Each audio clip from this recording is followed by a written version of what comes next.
Karachi, city of lights, mixed cultures, and rich history, is home to many communities that have shaped its diverse landscape. Among them is the Parsi community, whose contributions have often been overlooked.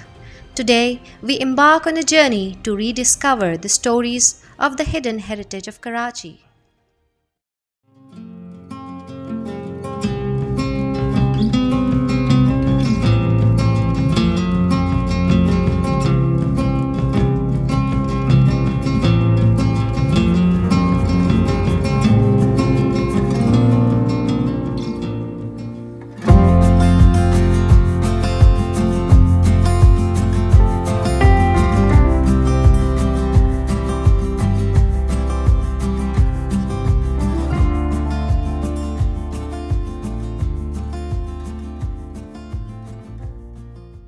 To begin our journey, we shall have a dialogue with Ms. Mahwish Ahmed, who will share her unique perspective on the Parsi community's history and culture.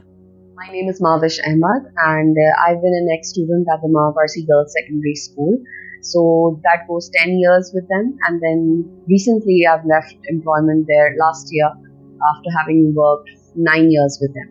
Now I've again joined them, so it's going to be my 10th year again as an employee with them, starting off in August. I'll start with a little anecdote from my own personal life. When I was growing up, Mama School was always the kind of school that I knew. I had friends who went to other schools, but their school was always just like a commercialized plot area. And for me, school always meant something that would have a big courtyard, like a big building made of bricks or red bricks that you can see of Mama School, because that's what my father had instilled in me. My father came to Pakistan in 1948 as a very young child. And when he grew up, my grandfather, they had a lot of interaction with the Zoroastrian community in the business community because they had a medicine market. So from the stories that my father used to tell me, he was always very, very impressed with their work ethic. So as a child growing up, obviously he didn't have those means to attend the BVS school. But when he had, given birth to my older sister, he had somewhere made up in his mind that he's going to send my sister to Mama School. And that just automatically put me into that league also when I was born, that he wanted. So my older sister is also an ex-command, and he also wanted me to be a part of the Mama School. So what I've heard from him is that they are exemplary people as a community.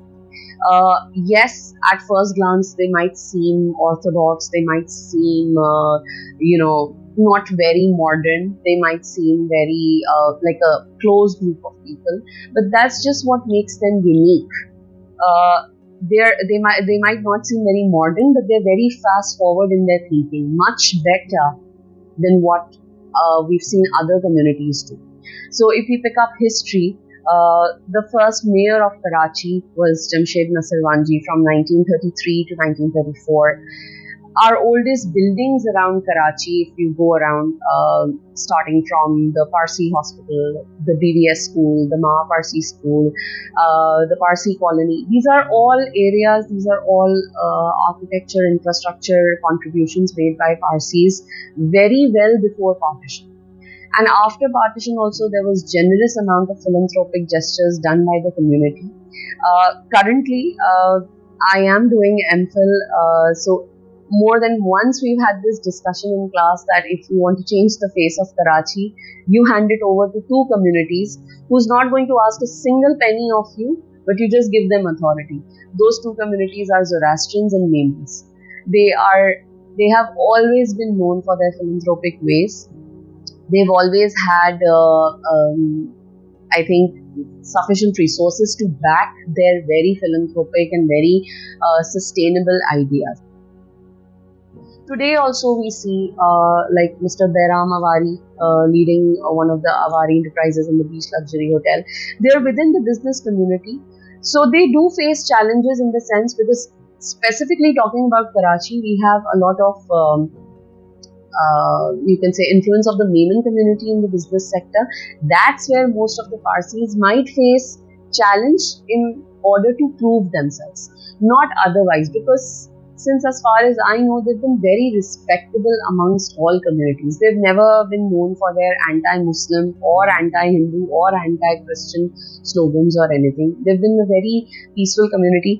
There was a novel by Sidhwa, another Zoroastrian Pakistani English novelist. She gave a very excellent reference in one of her novels, Ice Candy Man.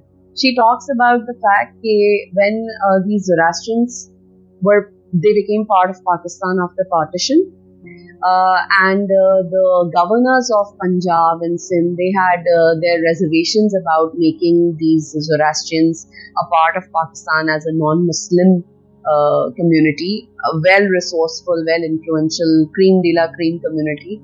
They had the reservations, obviously. So she gives a very excellent reference. The heads of the Parsi community told them they are going to stay in the community like you have sugar in milk, if I'm not forgetting, something of that type, she said. Meaning their presence is there, but it's not going to hinder anyone. It's just going to bring more sweetness, more cherishable experiences into their life, and that's what we see today. We've got the oldest engineering college in Karachi, NAD, which was also again made by another adult in Dinshaw.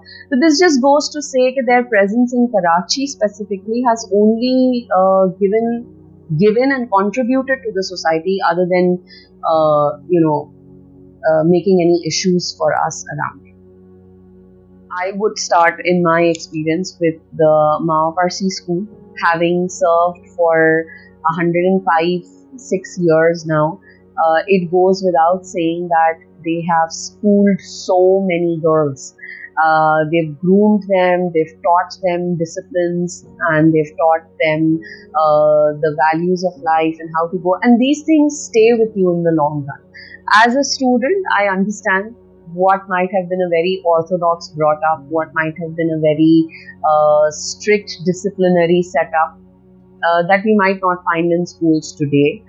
But despite that, it stays with you for a very long time. It disciplines you into the core. It puts some core factors and values into you that you take for a very long time in your life, and you pass it down to your students as well.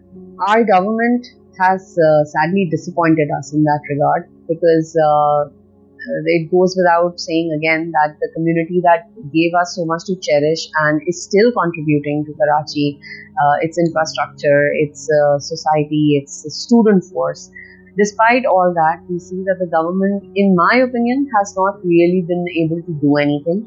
The little that I or the people in my circle as non-Parsis know about the Parsi tradition or about the Zoroastrian upbringing or Zoroastrian culture is only because the Zoroastrians themselves have been trying to keep that alive. I do remember every year at Nowruz, we would have a Nowruz table set up in school where they would show us what they would. It's like a New Year's Eve for them, so they would show us what they would eat and the gifts that they would exchange and the tilak that they would put. So the little that we've come to understand, and I think as an IR student myself, it does not make us anti-Islamic to learn about anybody else's religion or customs or culture. As we move forward, Mr. Cyrus Karanjia will give us a flavor of another facet of the Parsi stories in Karachi.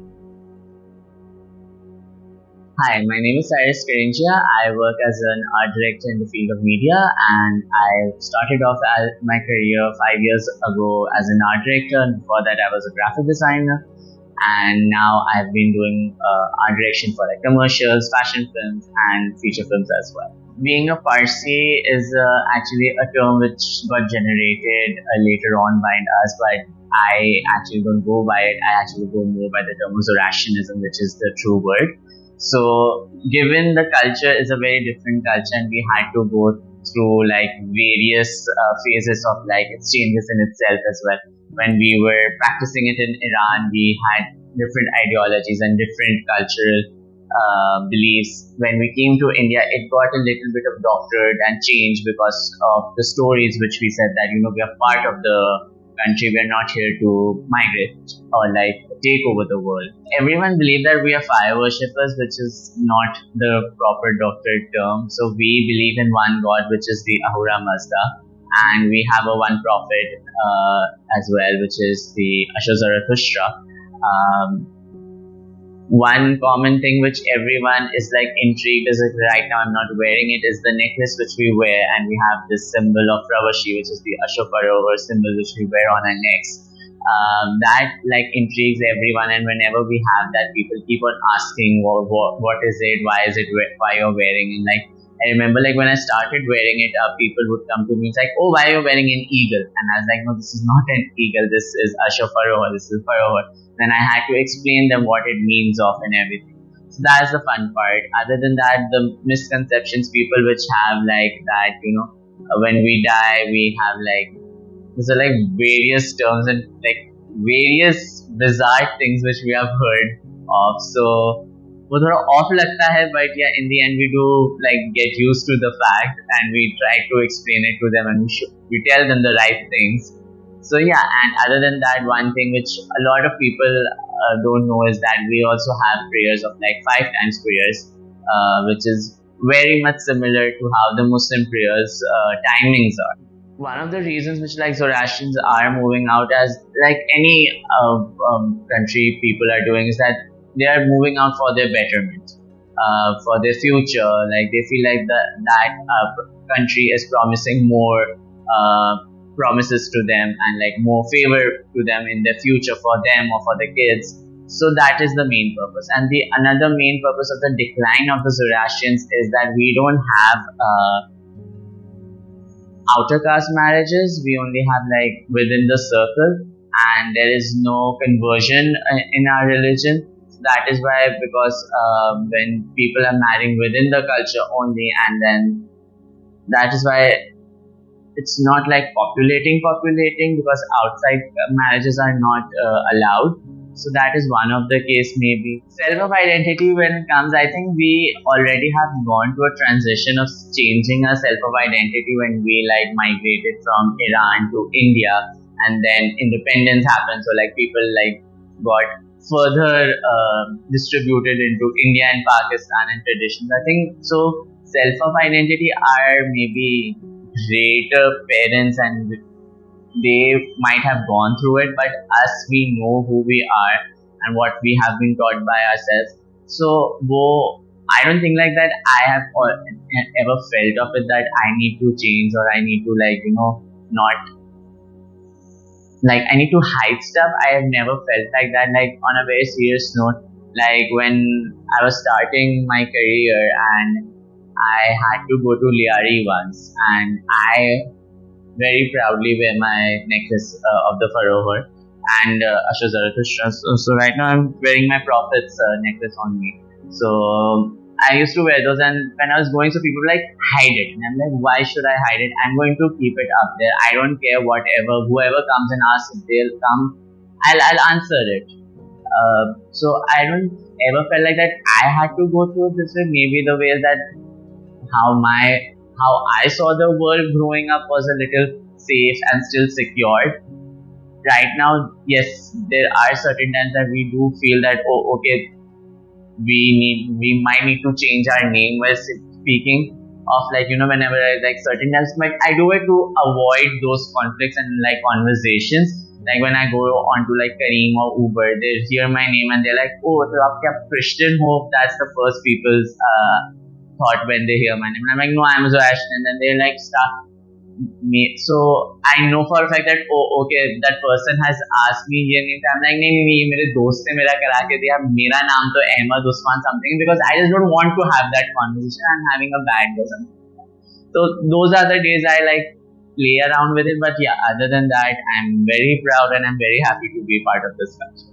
Zoroastrianism has a lot of art incorporated in their culture and their religion. So usually in outside our houses we have like these beaded torans, which are like decorative pieces which are hanging up above the door. So that is something which happens, a completely work done by like beads and thread work.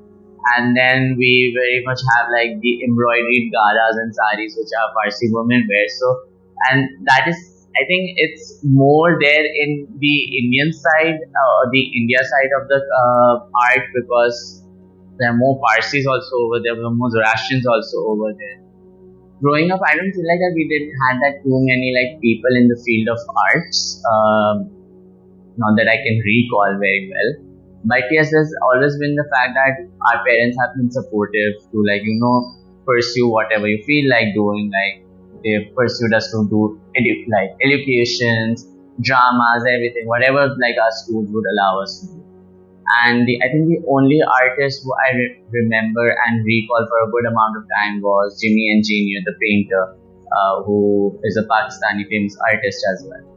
I think the Zoroastrian character or like the Parsi media like character, I think which everyone has seen is mostly people have seen through the eyes of the Indian lens, and was same typical who is wearing a dagle and the feto and everything like typical wo karke, and unko like are jikwa karke tha like like words ko chaba ke bulana, wo is like I think wo stereotyping karke hame dikhaya, but whereas in reality hum log, and I think it's very similar to do with every culture which we like stereotype and we put them into that graph, and that's what people show, because I think that is something which people can relate to. But other than that, you make me stand with like three others, I think, except for my maybe nose being a little longer, because it is said that we all Zoroastrians have a little longer nose, so I feel that I don't actually have, which is sad enough, because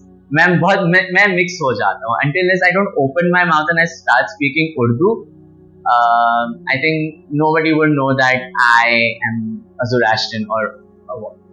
I feel like how the world is going on and cultures, promoting cultures, yes, 100% promote cultures, but I think the conversations on, I don't know, should I say it or not, but I'm still going to say it. I think conversations on religions, I think let's just not talk about them, because you never know agla banda what they might be feeling about it and what their thoughts might be. So I feel like, yes, meeting new people from different cultures, 100%. Talking about the religions, I try to, talk about the religion on the fact like gaining knowledge, not about like completely questioning, nahi tum ye kyun nahi, tum why this, why that, wo na karo. Like try getting proper knowledge of their religion instead of like implementing your thoughts into them and like, yaar tum aise kyun hai, why is this, like us why ka bhi na, like it's true that we should ask who, why, what, when, hamesha, but usko ek sahi tarike se pucho so that you are not like offending the other person as well. Ms. Roshan Mehri will shed light on the resilience, humility, and hospitality of the community. Good morning. My name is Roshan Mehri. I am the chairperson of the managing committee of and the trustee of the Bharucha Miniature Hospital, where we are currently sitting. This hospital was a vision of our respected ancestors. You must have heard the name of Mr. Jamshed Nasarwanji Mehta. He was a prominent Parsi of Karachi and he was also the first mayor.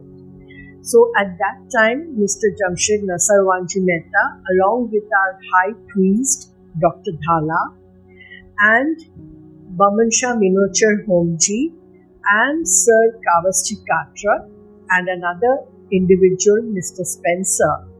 These 5 individuals got together and they laid the foundations of a trust which would manage this hospital for the Parsi Zoroastrian community in Karachi. This hospital, although the name is, the official name is Bharucha Miniature Homji Medical Association, it has played a very essential role in the life of all the Parsis in the community.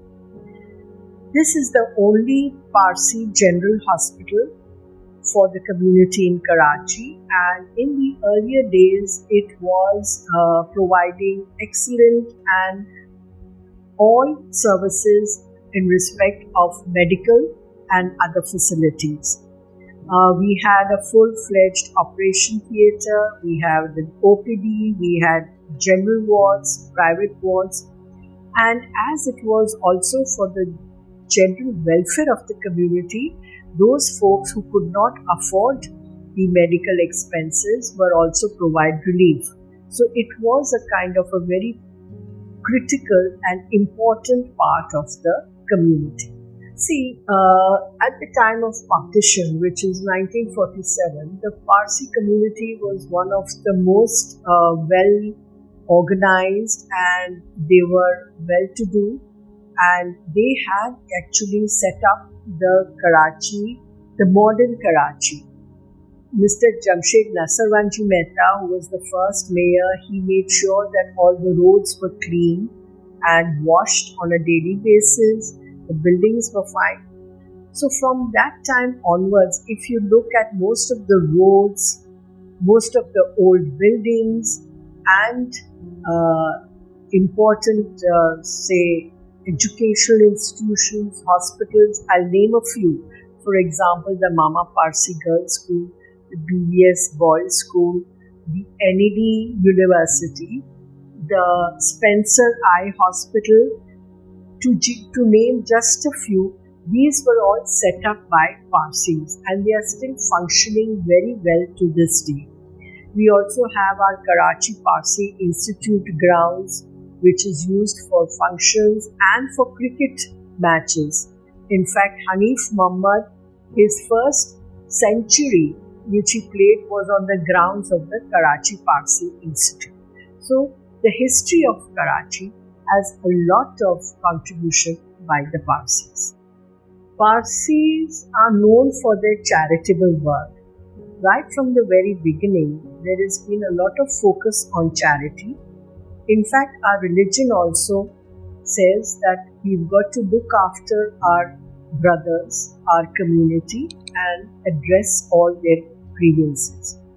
So, I believe that the way other communities can do is to practice charity and help their own brothers and sisters who are less fortunate. Our community has prospered because of charity.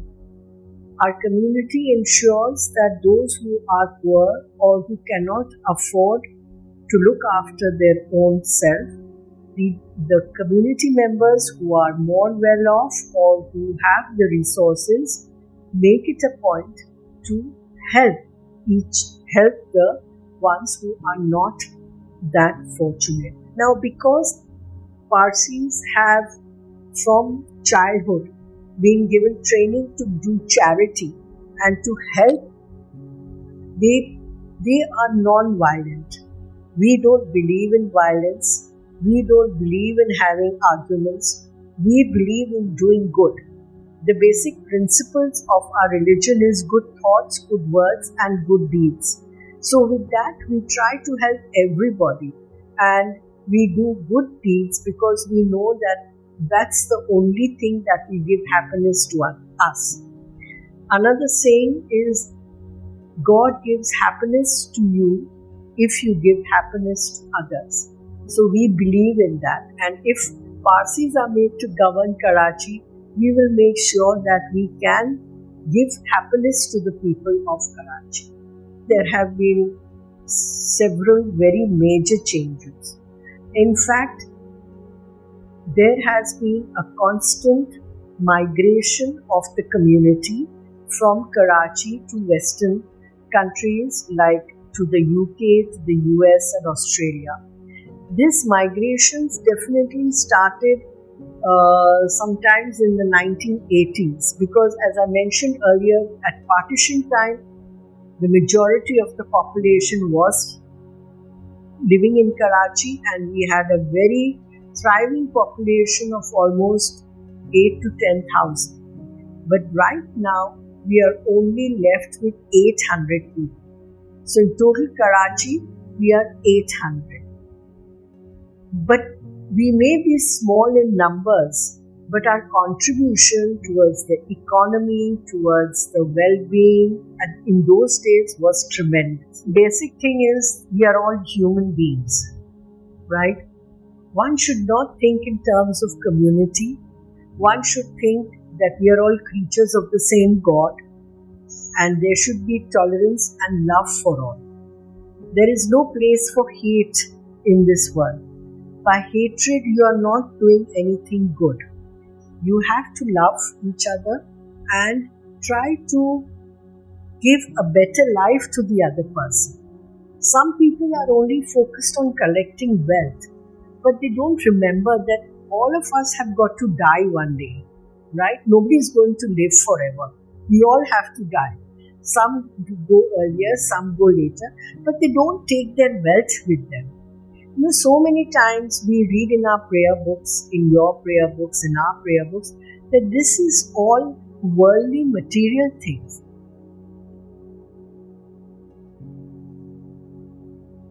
Mr. Dinshaw's insights will illuminate the contributions and practices of the Parsi community, whose legacy will underscore their significant impact on Karachi's development.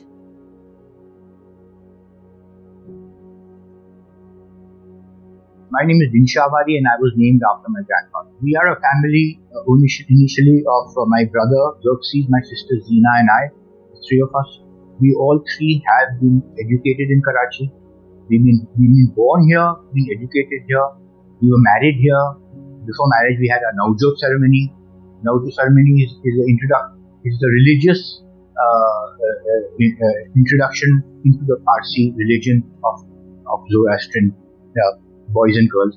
I think it is similar to the baptism in Christianity, and I think it's similar to Irteqaa, the Irteqaa ceremony in Islam. Something similar. So it normally is done before puberty, between 7 to 11 years of age for boys and girls.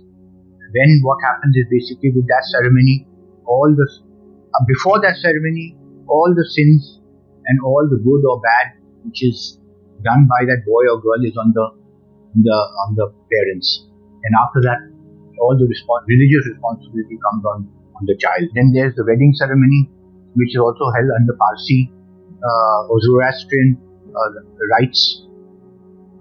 There is our death ceremonies are very, very specific. We are not no non-Zoroastrian is allowed in the death ceremony. This is the original practice. Of course, culture and social life has changed it, and it's not being practiced so strictly anymore. But the religious practice does not allow any non-Zoroastrian. First of all, let me quickly explain.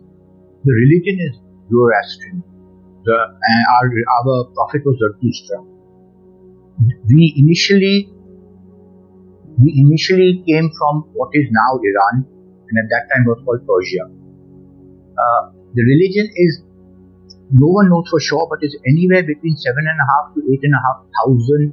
Started in 7,500 to 8,500 BC.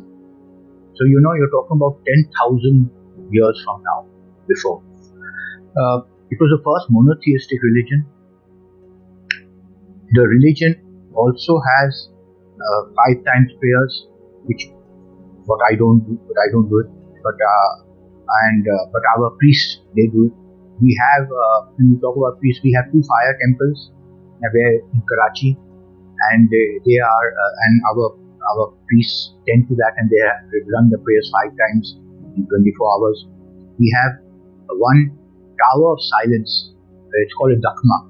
That is another religious aspect of our religion, where when we die, we are not put in the ground, and we are not meant to be put in the ground, and we are not meant to be cremated.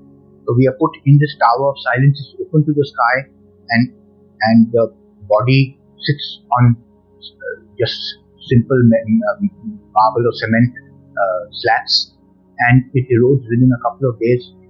It's completely eroded. In our religion, we have 2 major controversies, which have never been settled, because you have the conservatives and the liberals.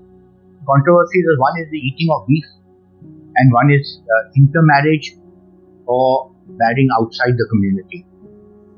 Intermarriage and the children of those of that marriage, whether they can come into the community or not. So basically, my personal belief, along with my wife, is that we are not meant to eat beef for certain reasons that have to do with animals. The second controversy, which is even more controversial, is the concept of intermarriage. The religion, I do not believe the religion allows intermarriage. You're not meant to marry outside. And if you do marry outside, you are giving yourself up to the religion, and your children cannot be made Zoroastrians. There's an argument that before Zoroastrianism, people were converted into the Zoroastrian religion, so conversion is allowed, but there was no religion before Zoroastrian. There was pagan religion. There was no religion. People were stoned and devil worshippers or whatever. So it's not a question of being converted. It was the creation of a new religion. There is one more Nowruz or New Year that Parsi celebrate, because we have two different calendars. So one calendar is the Parsi calendar, which is the original Iranian calendar, where Nowruz is on 21st of March. There's another calendar, Shahnshai calendar, which started sometime in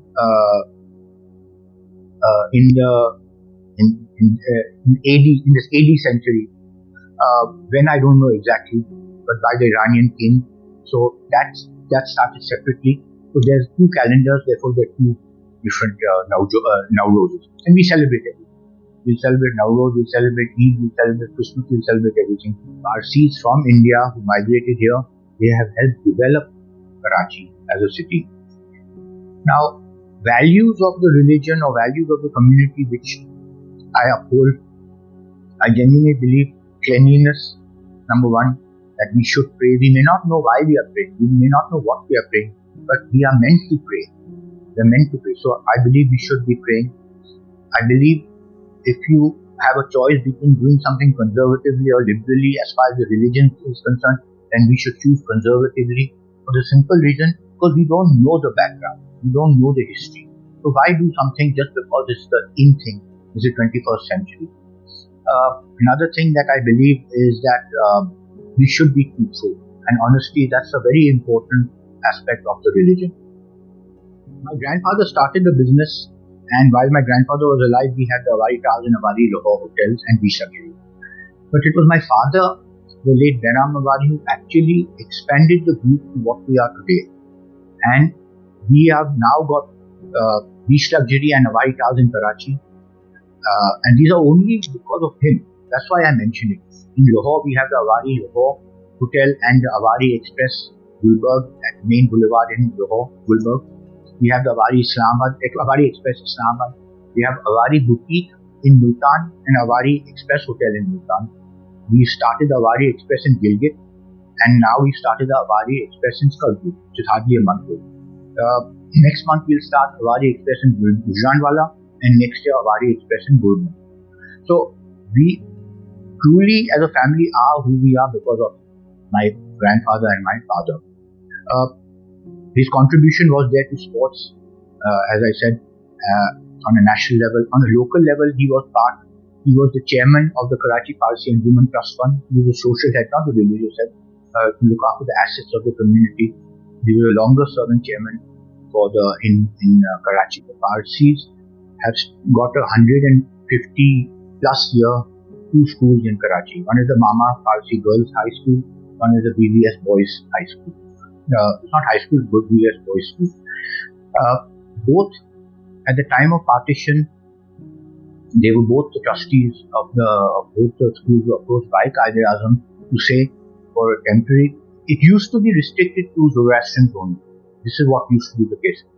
So what happened is that at partition, Quaid-e-Azam approached them to say for a temporary basis to help the resettlement of the immigrants and their children, to allow non-Parsis to be present in to also participate in the schools.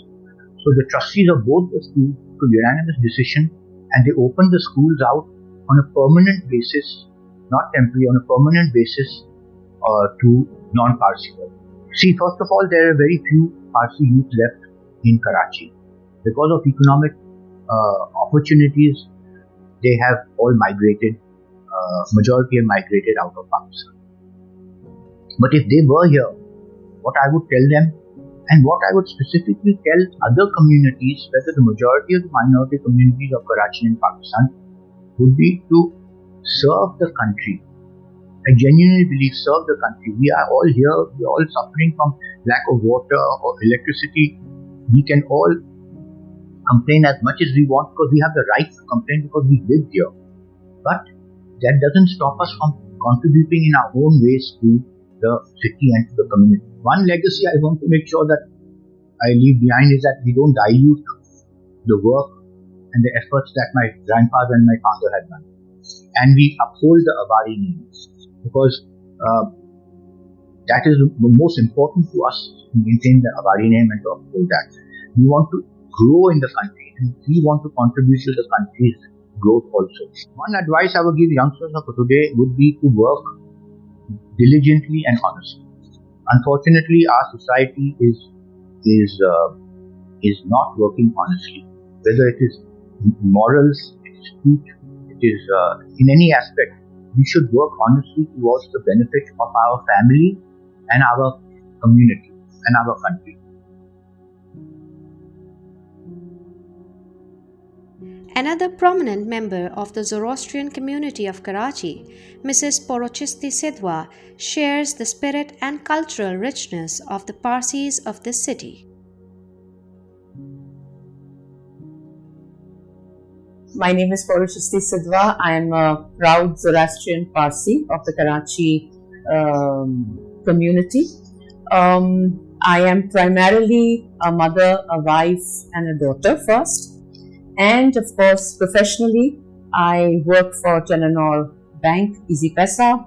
I have been an HR professionalist since the last 25 years. Festivals haven't really changed. The only thing that has changed is there has been mass migration over so many years, where the diaspora has shifted to the West, specifically USA, Canada, Australia. So the community has become obviously smaller. The community has shrunk, but the way we celebrate it is the same. It's this. We have two Nowrozes. One is the Festival of Spring, which is the Persian New Year, and the other is our own New Year, which is like the 1st of January, which we celebrate in August. We also have the Prophet's birthday. We also have the Prophet's death anniversary. We also have 6 festivals, which are more festivals of feasts, which are known as Ghambars. All right. Celebrating this is basically, we are a very fun-loving, open community. We love to eat. We love to come together. We love to celebrate. Living in Pakistan, we celebrate Eid as well, and we make sure that we do something over Eid holidays, etc.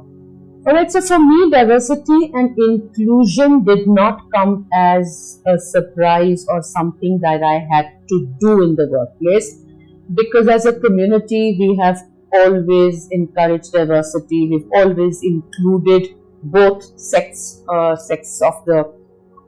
both genders. I mean, we have always been inclusive of ideas, thoughts, whether it came from any strata of society. So building that into the workplace for me was relatively much easier. We have in our own organization people of different religions, different cultures, different stratas. And everybody works here as if they don't really care where they come from or which religion they belong to. We treat them as human beings. If you're good, it doesn't matter where you come from.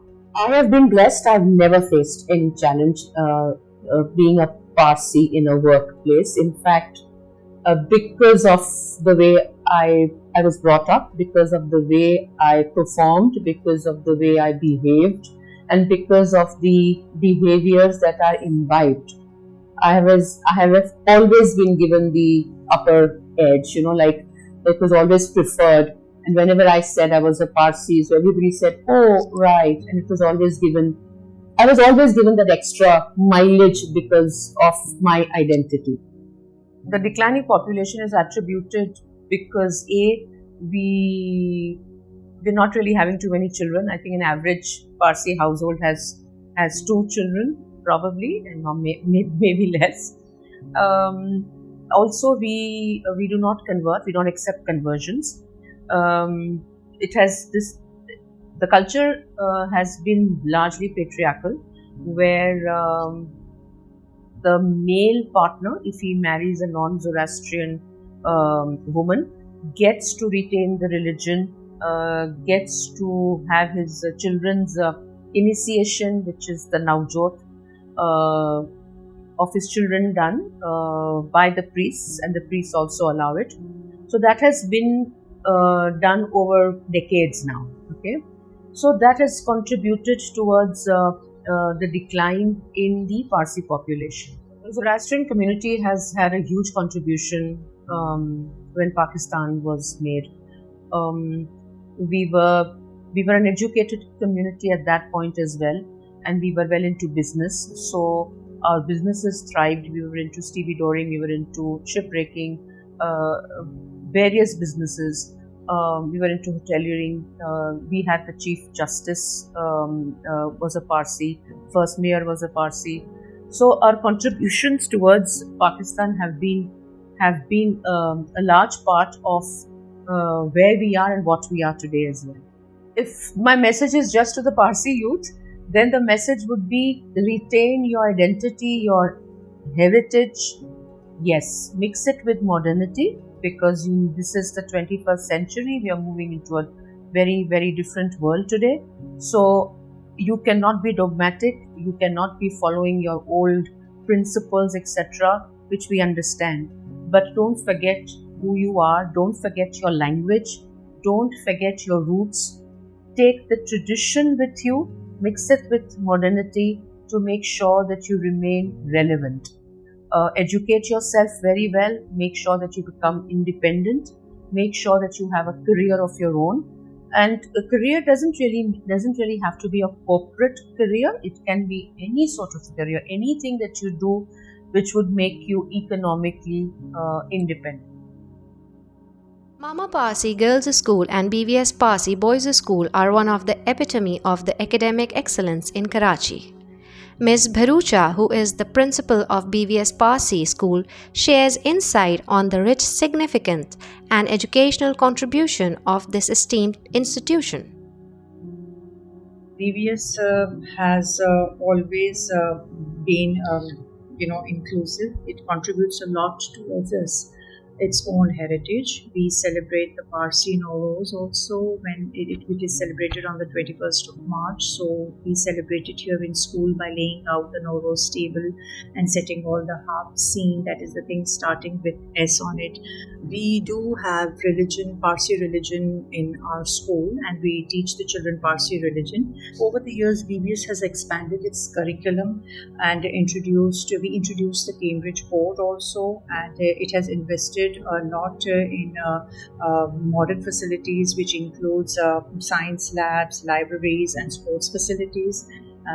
Plus, as I mentioned earlier, also it has a long standing. It has got a long standing of reputation of of academic excellence, producing numerous successful alumni.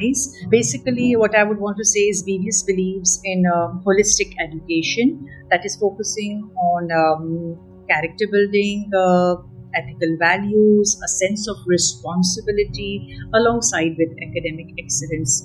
We just do not prepare children for exams. Our aim is to prepare children for life so that they have the skills to live their life according to what is happening in the world. They can face the challenges of the world, what's happening in the world.